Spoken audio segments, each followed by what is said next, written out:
music has always been a major part of my life for as long as I can remember.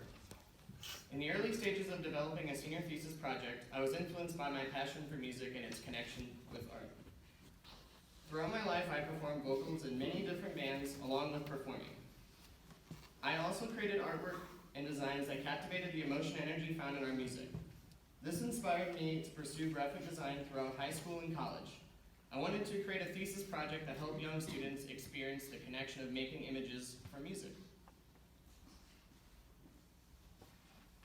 At the start of thesis, countless hours were spent researching the effects and influence music has on design. These ideas translated into early sketches of logos and name generation. The goal was to create a name that would empower the relationship between music and design. MIDI, music and design, jam session, and audio chroma all alluded to visual characteristics of energy and motion. With the help of my fellow classmates, audio chroma, the power of music and design, became the project's identity. Audio chroma is the pairing of graphic design students from the Grand Center Arts Academy and local musicians to form a collaboration that explores music's influence on creativity and design. Students were introduced to local musicians and specially chosen music for the project. After listening to the song, students would create a poster response to one track from the album. These poster responses were paired with each student's written response explaining the relationship to the music that was chosen. Students would take elements from the music such as tone, energy, rhythm, and movement, and to generate imagery relating to the song they chose.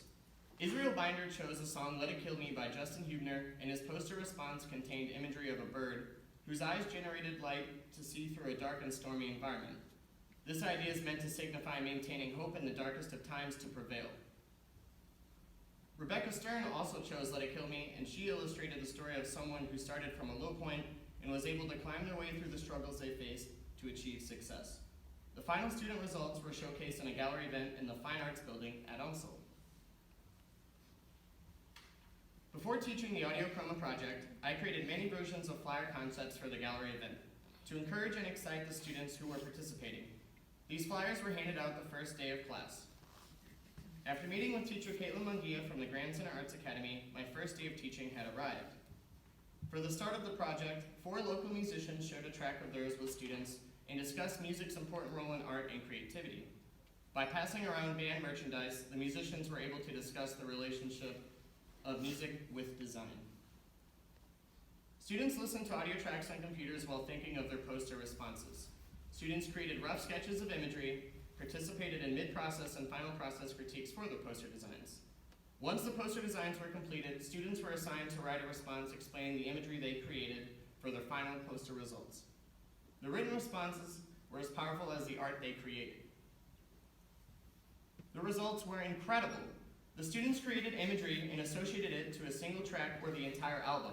Students used numerous methods to achieve their final results, including photography, illustration, or typography. One student, Josephina Hoff, was very passionate about photography and decided to use her own photos in her poster response to depict the idea of daydreaming. While teaching, I was able to connect with student Dante Madison, whose response to local music shared insights to his surroundings and the violence he sees within his community. Isaiah Maupin discusses the subject of media's influence on youth, particularly in the tobacco industry. The students had responded in a way that was deep and thoughtful in a subject matter that had moved me.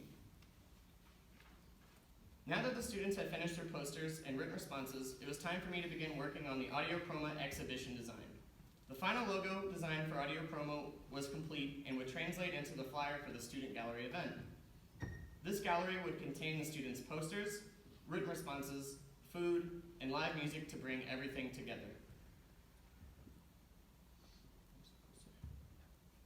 In creating the exhibition design, I wanted to utilize my passion of printmaking by creating silkscreen prints of Audio Chroma designs. With the help of my amazing teacher, Jim McKnight, I was able to create a set of prints that would be used to create a wall of Audio Chroma design. These designs were influenced by characteristics often found in music such as energy, flow, motion, and wavelength. A looped motion containing footage of teaching and logo animation was projected on the main wall before the gallery.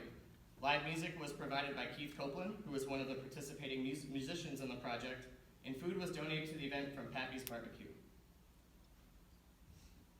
It is time for the Audio Chroma Student Showcase to begin. Students were encouraged prior to the event to invite their friends and family to see the showcased work in the graphic design program at UMSL.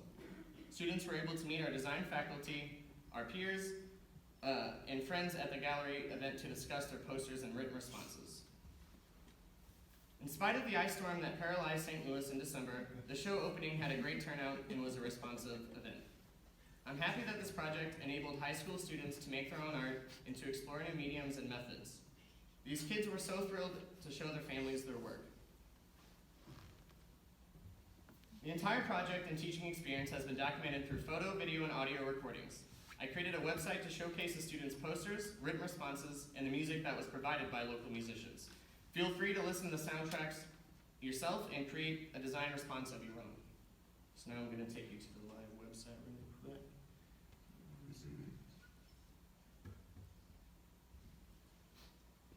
Cool. So this is the Audio CHROMA design website, and on the main page you can see the Audio CHROMA logo. And then along at the bottom there are icons for the Instagram, the Tumblr, and the email if you wanted to contact us that are on every page.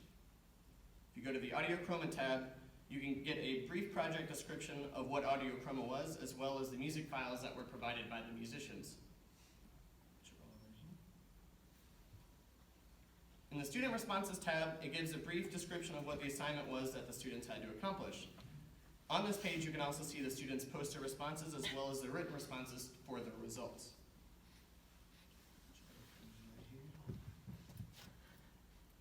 In the Event tab, we find ourselves looking at photos of exhibition design throughout the process of the project. So we have photos that range from setting up the exhibition design to actually the showcase gallery. We have a tab for gallery, videos, articles, as well as a contact page if you wish to contact us further about the project. A Tumblr was designed to be an outpour of all of our resources that I was able to get through this project. I have an Audio CHROMA tab, there's musician bios, there's student responses, events, tracks. There are articles that were written about the project, one of which was from Caitlin Munguia from the Grand Center Arts Academy. The other one was from Evie Hemphill from UMSL Daily, so you can check out these as well. And here's some footage from Audio CHROMA, The Power of Music and Design.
So, throughout this project, I had so much help and support from everyone that helped make everything possible. I was able to make new friends and be a part of an experience that I will forever be grateful for. I want to thank all of the collaborators that helped this project to be successful. Caitlin Munguia and the Grand Center Arts Academy for giving me the chance to teach and collaborate with students. Eric Beef for photography, videography, and interviews. The musicians who participated and provided music, Justin Hubner, Alex Dickman, Alex Kelly, Keith Copeland, and Miranda Ray. My amazing teachers, Jen and Gretchen, for all of their endless help and guidance. Evie Hemphill from UMSL Daily for all of her wonderful articles about the project. And Lauren Talavera for her help with the event and connecting me to Pappy's Barbecue, who donated food to the event. Without everyone's help in this project, it would not have been successful.